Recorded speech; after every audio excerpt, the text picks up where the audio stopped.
Welcome back to Jackie In with Geography. I'm your host, Jack, and today we're going to be talking about Lahars. Now, we know that natural disasters are everywhere, but some of them I find get more recognition than others, like your classic volcano, earthquake, tsunami, but no one ever talks about Lahars. And why is that? Why don't we talk about Lahars as a society in relation to how much we talk about volcanoes and earthquakes and other major hazards? We have to stop this prejudice against Lahars, and we should speak out about them because they are quite interesting. In today's episode, I will be talking about Lahars and why they are not talked about enough. Now you might be wondering, Jack, what is a Lahar? And that is your question. The term Lahar comes from the Indonesian word meaning mudslide mixed with water, and that is exactly what it is. In a sense, it is volcanic debris like ash, mud, sediment mixed with water, essentially forming a concrete-like slurry of sorts.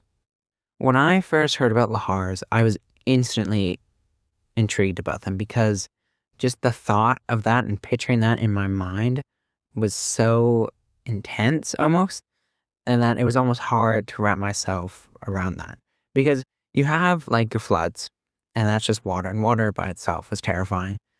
But then you have water mixed with sediment to create concrete? Like, that is insane. And no one talks about it. And no one talks about how that is honestly terrifying. Like, I remember we were doing the assignment, and I wrote down in the description of what it is, new fear unlocked. Because it's so genuinely terrifying. Like concrete mudslide. That's hot. Yes, that's another thing. This is volcanic debris. It's also hot. Hot, concrete, mud flow, destroying everything. That top 3 fear of all time. I think one of the reasons that Lahars aren't talked about enough is that they are usually an after effect of a volcanic eruption. And so they're like the little sibling of the big brother volcanic eruption. Because a volcanic eruption happens, and it's doing its thing, being explosive or elusive, and then you get your Lahar. And I find typically, since you need water, they happen more so in like less populated places with volcanoes. Like Indonesia has them, South America has them, some parts of the US, like Mount Rainier has them. But those are pretty, besides the USA, pretty small, I would say, countries to focus on these disasters. And no disaster is like small, and that's what I'm not meaning to say, but like compared to like Mount St. Helens or Mount Vesuvius or Pompeii, like all that, which I think was Vesuvius, it doesn't get that recognition as much, especially being like an after effect. Like when an earthquake happens, everybody thinks of the earthquake and not really so much about the tremors that happen after. You just think of the earthquake. I also just think that since there is not a lot of media coverage or coverage in general, is that people just don't know what a Lahar is. And granted, I didn't know what a Lahar is until I took this class. But yeah, I just don't think people know about them. Because people don't report on them because they are the secondary hazard. And that they are more regional rather than like globally, as I put it. Because another thing about Lahars, fun fact, is that they can be both hot and cold, which is crazy.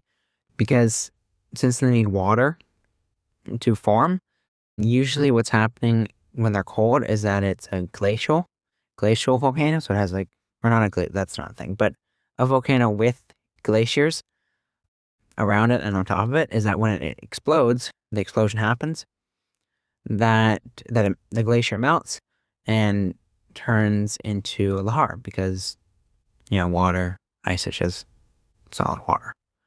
And so that's another thing, is that, again, like I said, like these small places don't have them because they are like they have more water and they're more like rainy seasons have them, but also there's another factor on top of that, that they're more regional with these ice-capped volcanoes.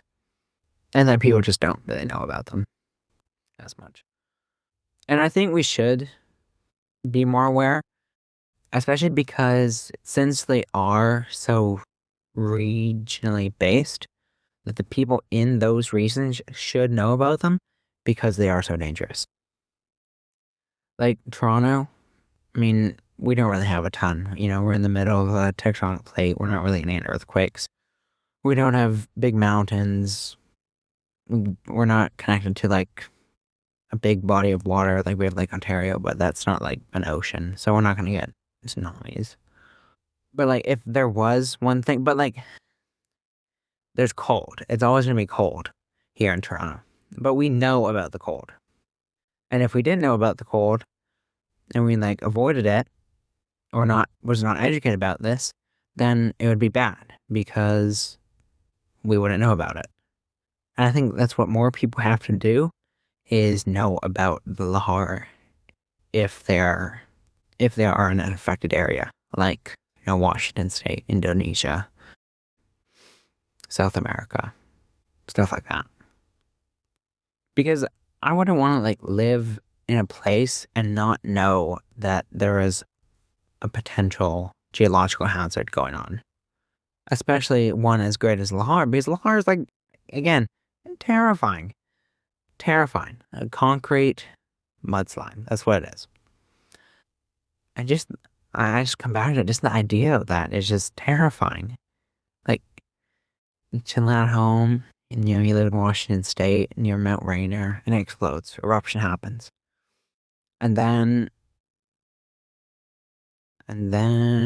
it was a rainy day, so water is mixed with the debris.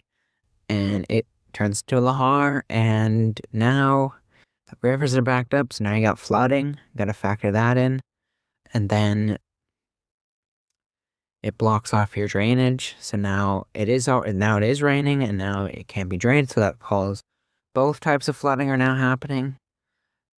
And you live close to the national park in which Mount Rainier is. So now you have the threat of the Lahar coming, and it's again wet concrete. That's also hot. But I think Mount Rainier has a glacier, so it'd actually be cold. And it's coming down, and your house is probably not going to survive because your house is made of concrete. So the force of the liquid concrete coming down is going to destroy your house. Luckily, Mount Rainier does have evacuation systems in place, so you're probably not at your house, but the house is probably gone. Sorry, house. But another thing is that they're random, or not random, infrequent. They're not going to happen a whole ton because you need those certain conditions to be there so that a Lahar can happen. And usually what happens is that you might get a small eruption that leads to a bit of debris flow, and the water part isn't in there. But I would say it takes a lot for a Lahar to happen, but when it does happen, it's major. Let's think about this again. Volcano has to erupt. It has to be mixed with water. You have to be living in an area where you might be affected. It actually has to be a big enough eruption so that it happens. Then the Lahar can be present. So it just seems like it might not happen, and you might be prepared for it or not prepared for it and avoiding it because you don't think it's going to happen. But when it does happen and you're not prepared for it, you're screwed. So that's why I think Lahar should get more attention, because of that such specific nature. If you don't know about them and you are in an area which you are affected by them, then that is a major issue because you should be educated on them if you live in that specific area. And obviously things are random, but I don't think we're getting a Lahar in Toronto because of those specific conditions. So a person in Toronto doesn't have to worry about a Lahar unless they're traveling. But a person who lives in Indonesia probably does. And another thing about education is that once you've experienced one, you know what to do afterwards. Like a Lahar is not a new thing. So once you have experienced that and have that knowledge, especially if you're living in a big community with elders or people or just good education system, then you're fine. But if you don't know, you should know. And I think another thing about Lahars is that the people that they do affect. It's people usually in, not the best areas of the world, because, they're by a volcano, so that can't be that great. So they're forced into bad development areas, and sometimes sacred people, indigenous people, especially in the Philippines, with the Ada people, that's in my report, that they were affected by that, but it actually turned out to be better than worse because they made a whole deal with the government. But those people are more vulnerable than people who live in, I would say, Washington State, because they have the technology and the resources to fight it. But that's the other thing, is that people don't want to look into that side of the world because they know it is bad. But I don't think we should turn a blind eye to it, because stuff happens. And I don't think it should matter where it happens. It should matter the severity of it.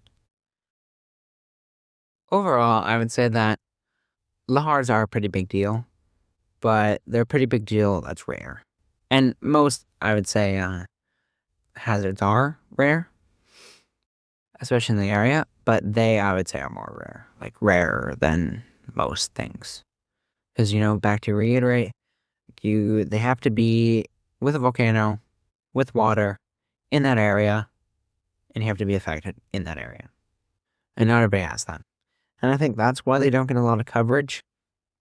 Again, because they're also a secondary hazard after after a volcano eruption.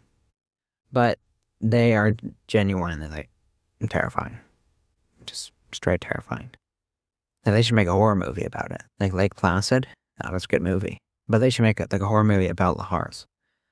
I would watch that. I'm kind of running out of time because there's not a lot else I can say about that. I kind of covered my main points. And I want to make this around 15 minutes long. But yeah, I'm going to stop talking. I thought that was a good episode. Better than the Acid Rain episode. If it feels a bit more unscripted, I was kind of going off the dome.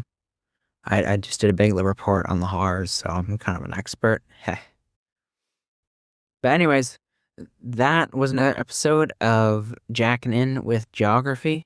I'm your host, Jack Filson, and I'll be signing out.